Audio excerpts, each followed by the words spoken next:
So maybe you're in a really busy season of life, but you're feeling your heart pulling you more and more towards slower, intentional living.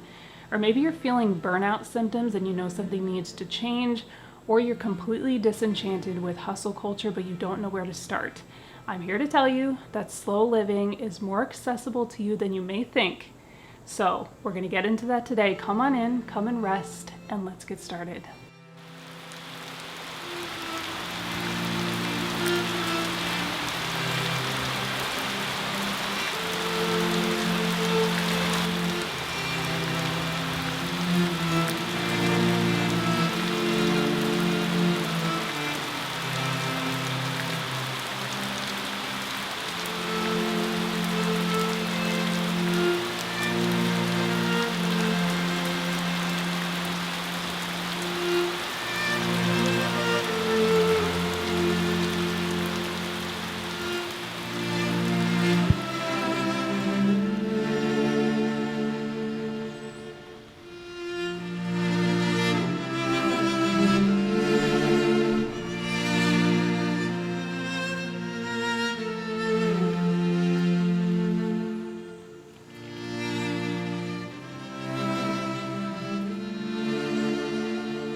I think when people hear the term slow living, they think of an aesthetic that they've seen on the internet. And maybe they really enjoy it, they think it's beautiful or it's calming to them, but it doesn't look anything like their life. And so they're thinking slow living must not be for me. And don't get me wrong, I love a good Anne of Green Gables aesthetic, but slow living is so much more than pretty images that you've seen on the internet. And so when you hear slow living, from now on, I want you to think of the term intentional living, because that is truly at the heart of this concept of slow living. It's being present in the moment and being able to train and tune our senses to really exist in that moment and to get all that we can out of it. And so living intentionally in all the different areas of our life, which is really at the heart of this channel, is, in my book anyway, what slow living truly is. So when we factor in a busy season of life, or we want to get started with slow living but we don't know where to begin, I always say that the best place to start is to make a list of the things in your life that you want to be more intentional with. And then what we're going to do is we are going to start with some really small moments of the day, and we are going to work on learning how to stretch the little things. So maybe you've seen slow living routines online that seem to go on for hours of the day, and that's something that's not feasible for you. And so once again, you thought, well, maybe this isn't for me. But the truth is that if we start with little bits of our day and we learn how to stretch our moments, that right there is the gateway into slow living.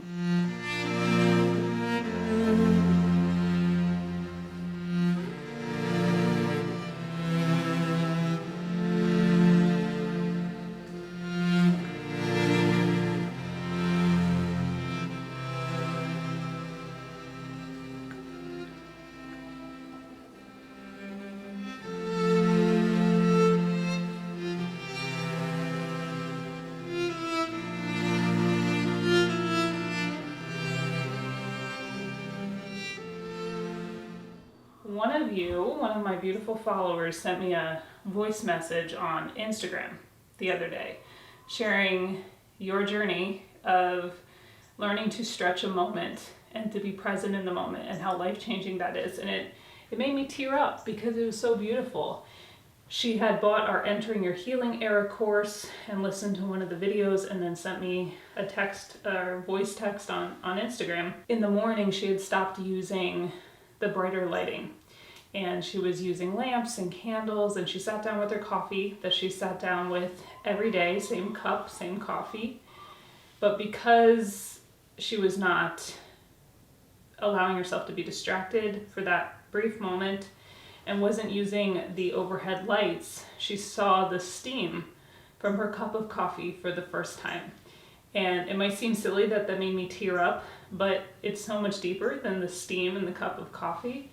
And it's about, in this chaotic world that we live in, learning to stretch a moment and to allow your senses to come from out here where the chaos is and to focus in on something that's simple but so beautiful. And when you're in those moments where you're stretching them, you're looking at the steam, you're smelling the coffee, you are present in how it feels, you are able to sit in this place of gratitude so much easier than when we're distracted. And it's the beginning of a life-changing journey to be able to be present like that. And just so we're all on the same page, I know these walls are too bare.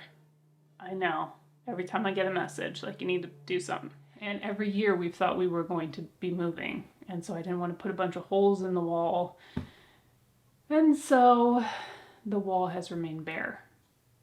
But it bothers me too. So I just wanted to put that out there. So that's the absolute first step, is you're going to take a few simple moments in your day that already exist and you're going to stretch them. Maybe make them last 3-4 minutes longer, and you're going to be present. You're not going to be scrolling mindlessly on your phone. You're not going to be thinking about all of your to-dos. You are going to begin to train your mind to focus your senses and to allow your senses to grow. You're going to let the muscles of your senses grow, and you're going to be present in the little details of that moment. Keep in mind that small things done consistently is better than big things done sparingly. As we create the small habits in our day, and we begin taking 10 minutes from something over here that maybe isn't serving our life in any way, and we shift that 10 minutes, it doesn't have to be this huge, big, long routine, but we start shifting that 10 minutes in the morning, shifting that 10 minutes at night, and we start building those tiny little habits that we start to do consistently, build motivation, and it builds on top of itself. And then we can create slightly bigger habits and go from there. I think if we're in a really busy season of life, I think it's okay to do double duty and do 2 things that are good for you at the same time. You could have your 10 minutes of enjoying your cup of tea, distraction free, and you could soak your feet in a detox soak. You could be listening to a book on tape or the Bible on audio while you are doing your coffee or tea time. And I wouldn't consider that distracted. I would just consider that doing double duty in a busy season. And if you have kids, I don't think it would hurt to play spa and let them know that they are the owners of the spa and mommy's the client. It's very important for them to get a 5-star rating on Google.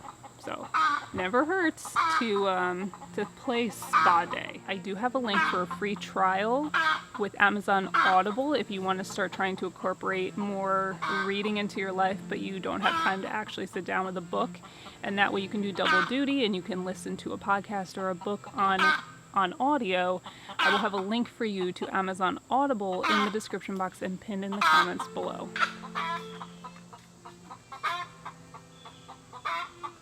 Listen, if you start romanticizing the little things in life and start doing these tiny routines and stretching your moments throughout the day, will some people think you're being extra? Sure. Will some people not understand that you are doing things and living life in a way that's different than the current culture? Possibly. And that's okay. I think it's okay. And it's healthy for us to recognize that maybe certain behaviors in our culture today are not healing behaviors, and they don't lend to peace. And so it's okay to step outside of that and to start to do things different and to retrain your mind and to have different goals for yourself. It's good, it's okay, and it's beautiful. Who's being the loudmouth, huh? Who? Oh, you. I knew it was you. On a less deep level, the Soul Living Starter Pack, this is just for fun, okay? The Soul Living Starter Pack, get yourself a mug. Doesn't matter where you get it from, it's just gotta be calling your name when you see it. You can thrift it, you can get it from anywhere you want. Get a mug that just feels like home to you, and allow that to be an anchor for part of your routine, for starting to learn to focus your senses. I also highly encourage, if you have not seen the PBS version of the Anne of Green Gables 3-part movie series, you gotta do it. Anne of Green Gables will inspire you to see the world through a whole different lens. And that PBS version is one of my absolute favorites. I will link it for you below. And listen, go ahead and get yourself a few cozy sweaters and flowy dresses or skirts that just make you feel beautiful. If you're a lady, that make you feel beautiful and feminine and kind of make you want to twirl in the meadows. You don't have to live in a meadow to dress like you live in a meadow. And you can do that on any single budget. Head out to the thrift store or go to your favorite shop or get something online. I always have a link in the description box where you can get 45% off your first order on ThredUp, which is an online thrift store. It's where I get a lot of my clothes each season. So that's always for you in the description box. Start to invest in some lamps or candles, whatever makes you comfortable. You can even get flameless candles, but definitely start to think about incorporating less overhead light into your life and creating a warm, cozy, welcoming environment with more low light, lamp light, and candlelight. So that is your Slow Living Starter Pack, and I wanted to thank all of you so much as always for choosing to come back to our little house on the mountain and spend a piece of your precious day here with me. I am honored. If you are new here and you enjoyed today's video, I would love to have you subscribe so that we can visit again. A shout out to my patrons and my members here on YouTube. I appreciate you, friends, and Lord willing, I will see each and every one of you, beautiful and precious souls, right here on the next one. Bye, friends. Oh, it's a baby cardinal. Oh, praise the Lord. So beautiful. Honey, the male baby cardinals are turning red.